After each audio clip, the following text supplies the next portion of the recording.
Welcome, everyone. I'm Amantha.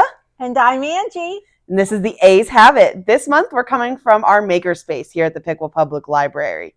It's brand new with all new equipment for pretty much anything you could create. Yep. If you haven't visited it yet, please come in and do so. You'll be really surprised. This month, we've read a book that I actually chose for Amantha. So I thought it would be fun if we each took a turn choosing a book that we thought the other might enjoy but hadn't read yet. So the book we've read this month is titled The Bird and the Sword by Amy Harmon.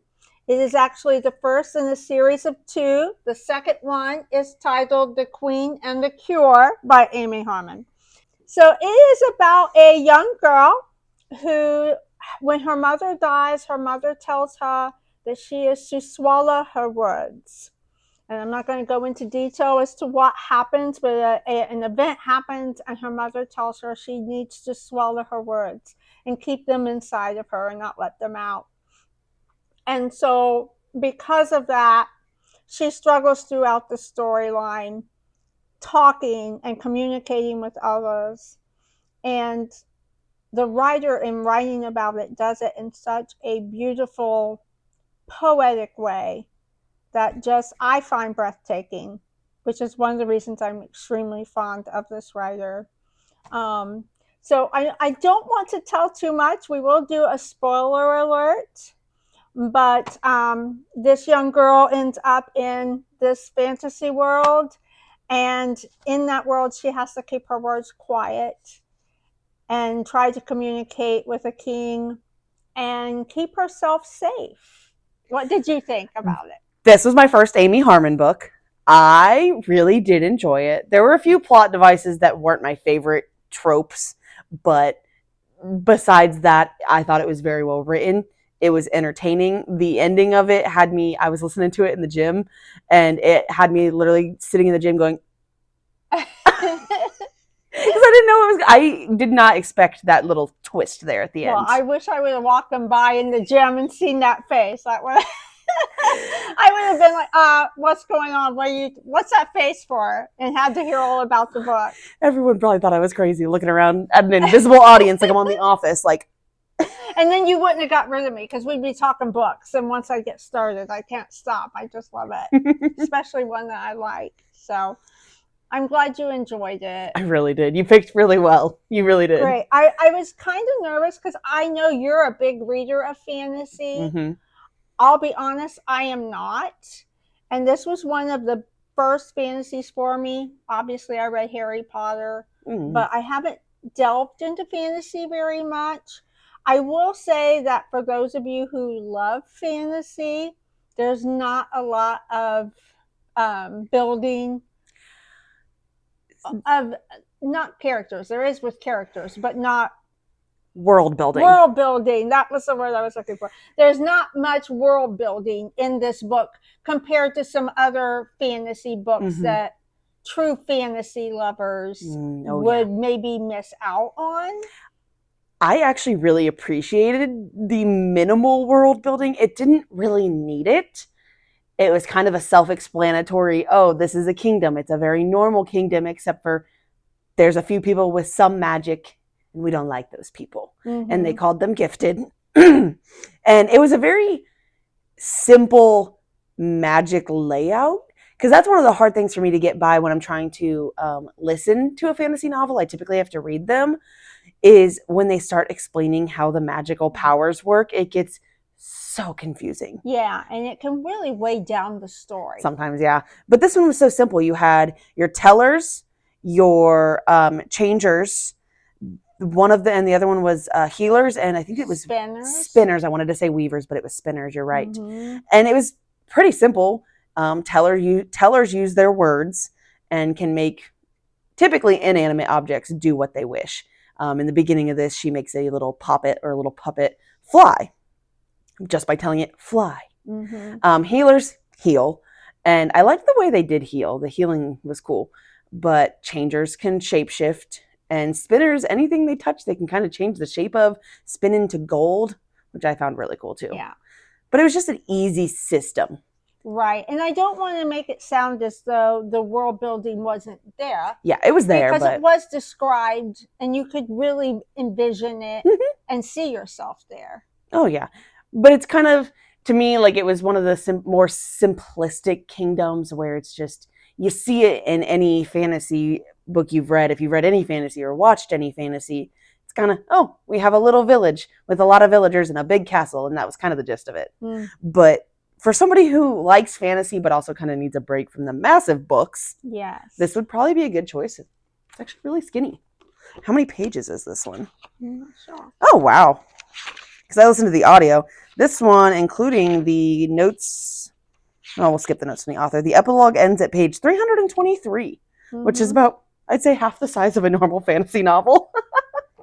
And this would be good for readers who are new to the fantasy genre. Oh, if they're not sure if they like it, I think they would maybe pick this up. Yes. And realize, you know what? I didn't think I would like it at all, but surprise, I do, because she really does a lot of character development. She always has a romance story in her books. We keep saying fantasy, but it's more romantasy because there is a big romance. It's kind of the center of the whole story, really, is the romance part. So it's still fantasy because of the magic and all of that, but it's romantasy more than anything. Yes, and if you've never read Amy Harmon, that's the way she is. Surprisingly, she writes historical fiction, she writes fantasy, she writes romance, and she also writes for young adults. And we have a wide array of books behind us. Oh, yeah. That she has written. I've read several of them. I have not. Like I said, this is my first. Would you pick up another book by her? I probably would. These ones at the end are catching my eye there, actually. Those are good. Those are good. That and, that's the second book, so that's probably why it's catching my eye. And would you read the second? Are you planning on I absolutely will be. So, what was some of the things that you did like about the book? I really liked the king's character development because when he first showed up, I was like, ew. I was like, we'll see where this is going. I had my thoughts. It was a little predictable at first. I'll say that, especially if you've read fantasy before. There are some tropes that are just very, very common. You're like, oh yeah, okay, that was definitely coming. And his character development was definitely one of those that I saw coming a little bit. I didn't know how he was going to go about doing this and how he was going to go about changing. But I enjoyed it. I think, honestly, all of it was well written, but I think she really wrote Tyrus very well. I think he was a good king overall. Yeah. What was one of your favorite things? My favorite is with Amy Harmon, with all the books that I've read by her, and I haven't read them all, but I've read several, is always the writing. Her characters are always well fleshed out. There's always a great deal of development. I think she does well with her secondary characters. She doesn't forget them. Sometimes in writing, I think with romance, there especially, writers will often just focus on those two characters alone, and they don't really flesh out the secondary characters at all. And you don't really get a sense of who they are, but I really think she did, especially Kel. I really enjoyed King Tyrus's brother, and I like that a lot. My main thing with her is just, like I said, her writing, and she often puts poetry in her writing, which I really like.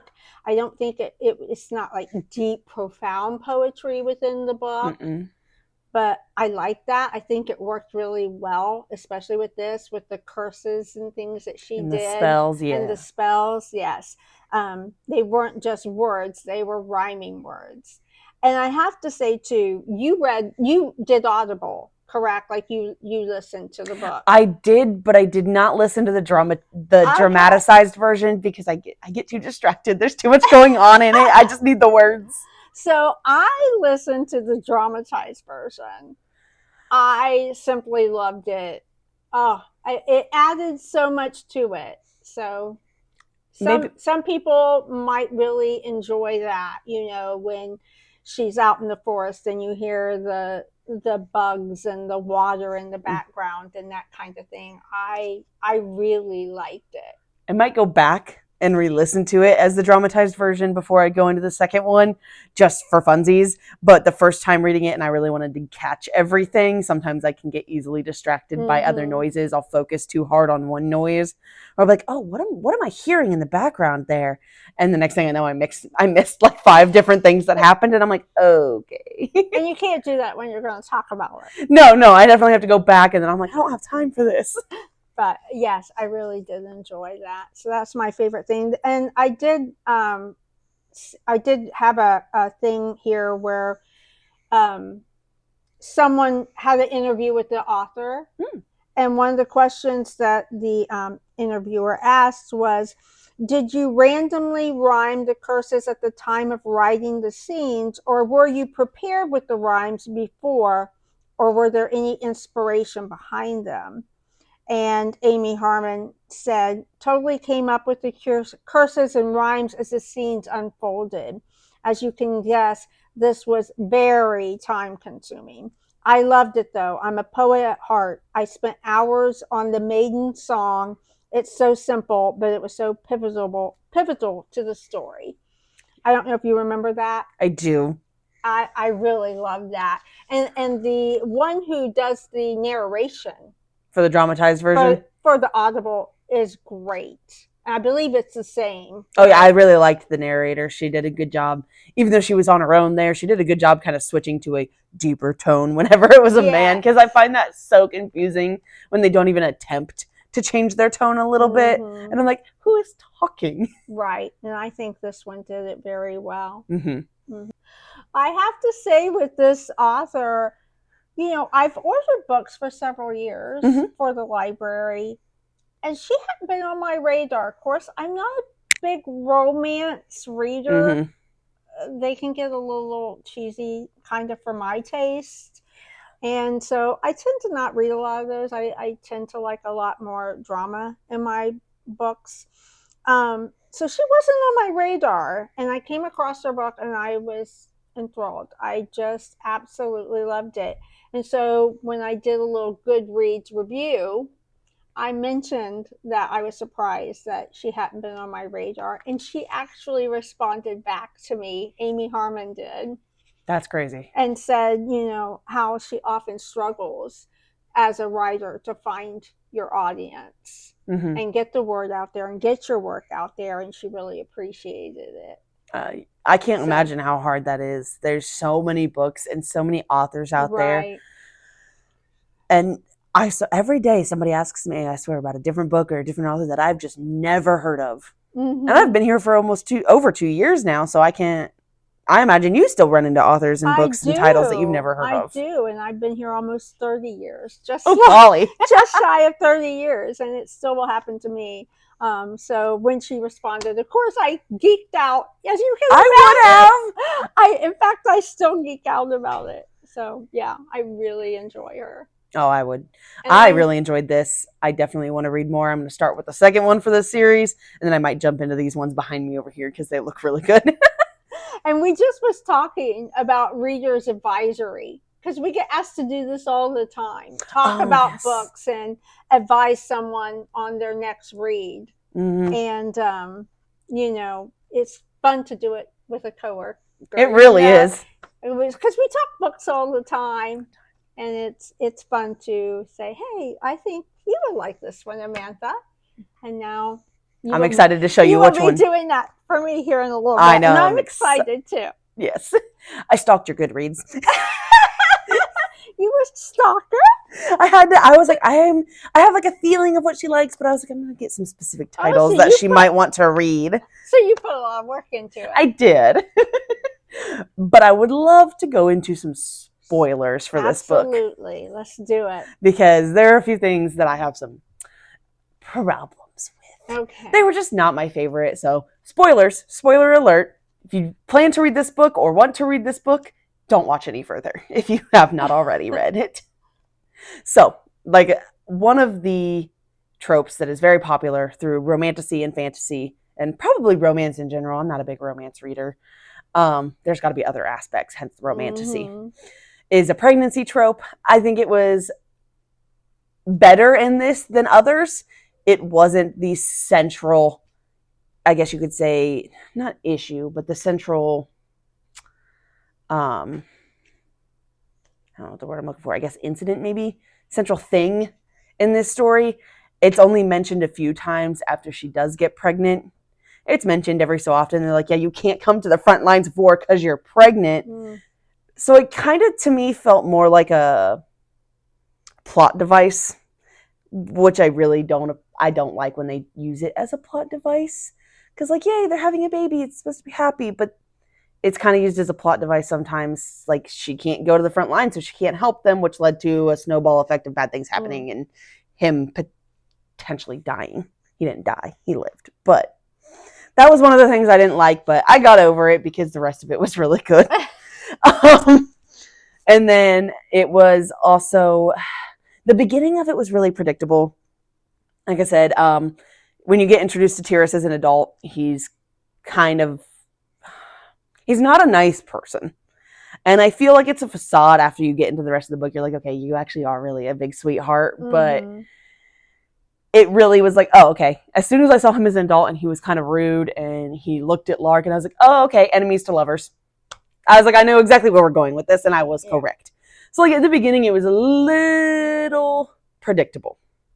But then we got to the end, and like I said earlier, the end had me in the gym like, I did not expect Tyrus's dad to come back from the dead, essentially, nor for him to be a changer. I thought for pretty much the entirety of the book that his changing issue into the eagle was due to her mom's curse from the beginning of the book. But then you find out it's not a curse. It was a prophecy, essentially. And he's a changer. He was just accidentally stuck with a word from Lark, unfortunately, that turned him into an eagle and was slowly but surely permanently turning him into an eagle. But all that to say, I really enjoyed it. It was predictable at first, and then I had no idea what was going on or what was going to happen. I knew what was going on, but what was going to happen, and it was a really good book. You picked so well. Thank you. And there is some, I will say, yes, there is some predictability to it. But when an author, it's what an author does with that predictability that can make or break a book. Oh, yeah. And yes, there is some predictable moments, but because of her writing is so, in my opinion, so well done, it worked. It did, yes. And it worked well. I love the part when she is getting married and he doesn't show up and they tell her to wait. And she keeps waiting. I'm so happy she waited. That scene was so good. And they all tried to get her. So good. They all tried to get her to leave, and she's like, "Yeah, no, I will be staying here. I am waiting on my man." Like, yeah, you are. You was cheering for her. I really was. I was like, "Where are you, dearest? Yes, please come back." And the fight scenes, when they were well written, very well written. Those can often get very daunting for me. It's like, okay, hurry up and get through this part. But I was on the edge of my seat with those, and she really explained how traumatizing it was to Lark to be put in that position. And I really enjoyed that. She'd never been a violent person or ever even thought about violence, and all of a sudden she's using her words to tear down an entire army of winged beings out of the sky. And I think that's what really saved the fighting scenes for me too, was her spells. Yeah. Because interweaving that rhyming with, the description of the slashing of swords and claws and talons and the beating of wings, it all came together. And like, if it was a real sound, it would have been a cacophony, but in writing, imagining it that way and the way she wrote it, would have been like a little symphony. Yeah. And for someone who's a lover of words, this book really expresses the importance of words. Yes. How much they mean and how you need to be very careful in your use of them. Yes. Yeah. Yes. And I'm glad you enjoyed it. I really enjoyed it. I'm a little confused as to what the second one's going to be about, because they wrapped this one up in a nice little neat little bow. They defeat Legion / the old king, Tyrus' dad. She has her baby. She lives through childbirth. The baby's healthy.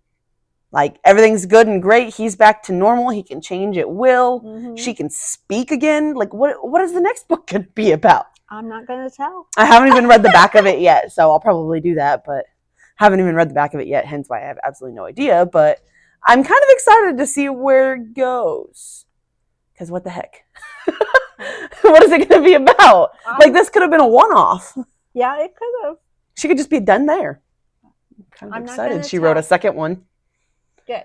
Yes. Well, when you get done with it, you be sure and I'll come find me so we can chat. I'll come talk your ear off about it. Okay, Amanda. So, thumbs up or thumbs down for the book I chose for you this month? I'm going to break the rules and we're going to go 2 thumbs up. I really liked it. Great. I would give it 2 thumbs up too. I love it. I can't wait to read the second one. You'll have to come in and let us know what you all think if you choose to read it with us. Yes. Put it in the comments. Yeah. Oh, yes. Put it in the comments. Please put it in the comments what you think of the book. Until next time. Oh, no, not until next time. Not until next time. I get to find out what you chose for me. I know. So next month for the A's Have It, we are going to be doing, I picked a book that I think Angie's really going to enjoy, and it's also Christmas themed, which I think is both of our favorite holiday. Yeah, absolutely. It's mine. I'm excited for Christmas. So the next book we are reading is going to be Christmas by the Book by Anne Marie Ryan. I love the cover. I know, it's gorgeous. It's half the reason I picked it. But I'm really, it just sounds so cute. So you haven't read it? No, I have not read it. Okay, so the one I picked for you, I had read before, at least once, maybe even twice. I just thought it sounded really cute. No, I haven't read it yet. Okay. I'm excited. We're going to experience it together for the first time. Great. Have you read the author?